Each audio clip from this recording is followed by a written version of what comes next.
Hi friends, আজকে বানাবো আলু আর কচু দিয়ে গাঠি কচু। দেখুন, প্রথমে জিরে দিচ্ছি ফোড়ন, তারপরেই দিয়ে দেবো তেলের মধ্যেই নুন আর হলুদ আর একটু জিরের গুঁড়ো। জিরের গুঁড়ো যদি ডাইরেক্ট তেলে দিয়ে দেওয়া হয় তাহলে কিন্তু একটা ভাজা মশলার গন্ধ বেরোয়। তারপরেই দিয়ে দেবো হচ্ছে কচু আর আলু সেদ্ধ করে নিয়েছিলাম, সেটা আমি দিয়ে দেবো এই মশলার মধ্যেই। দিয়ে ভালো করে আমি নাড়াচাড়া করব, অনেকক্ষণ ধরে এটা আমি সাঁতলাবো। সাঁতলানোর পরে আমি দিয়ে দেবো ওর মধ্যেই একটু চিনি দেওয়ার পরে একটু শুকনো লঙ্কার গুঁড়ো দেব। ঝাল, কচুতে একটু ঝাল হলে খুবই ভালো লাগে। তার সাথে একটু কাঁচা লঙ্কাও দিয়ে দেবো।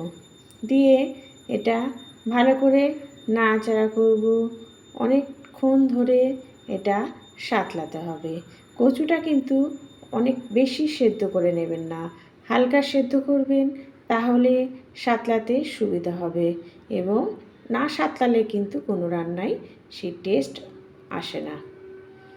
সেই জন্য অনেকক্ষণ ধরে একে সাঁতলাতে হবে।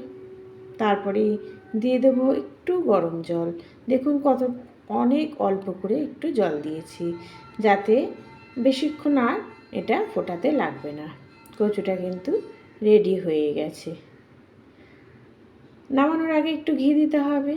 প্লিজ সাবস্ক্রাইব, আপনারা আমাকে সাবস্ক্রাইব করুন, তাহলে নতুন নতুন রান্না দিতে আমার ভালো লাগবে।